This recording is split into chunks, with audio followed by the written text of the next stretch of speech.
The U.S. death toll from the COVID-19 pandemic has now topped 127,000 people.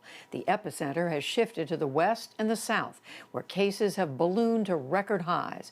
Amna Nawaz has our report. California's COVID response was once called a miracle for quickly stemming virus spread. But the state today took steps to move back into lockdown after new cases spiked almost 80% in the last 2 weeks.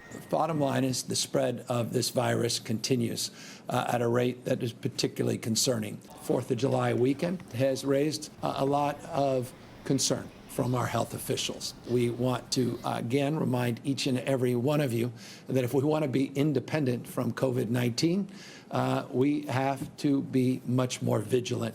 California's not alone. A majority of states in the country are now reporting surges in infections.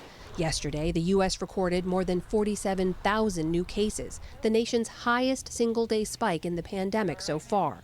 To slow virus spread, at least 14 states are now moving to pause or reverse plans to reopen their economies. But the majority of states are still moving ahead on lifting restrictions, despite the rise in infections. Currently, only 17 states and the District of Columbia have issued mask mandates.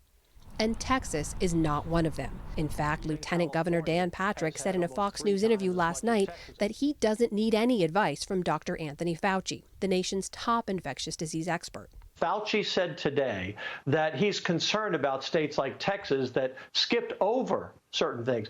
He doesn't know what he's talking about. Texas had one of the shortest stay-at-home orders in the nation and is now reversing reopening steps after a record number of new infections. Hospitals here, already stretched, are bracing for the weeks ahead. The hospitals right now are operating with nearly 100% of intensive care unit beds occupied. It's several hospitals. If the community doesn't start behaving differently, there's going to be a limit to what the hospitals will handle. It's not today, that's 3 weeks from now. In Phoenix today, Vice President Mike Pence met with Governor Doug Ducey as Arizona struggles to contain its spike in cases and puts a pause on reopening. I know we'll get through this. I'm absolutely confident that with your leadership, with the full support of the federal government behind you, the cooperation of the people of Arizona, that we'll slow the spread and we'll flatten the curve.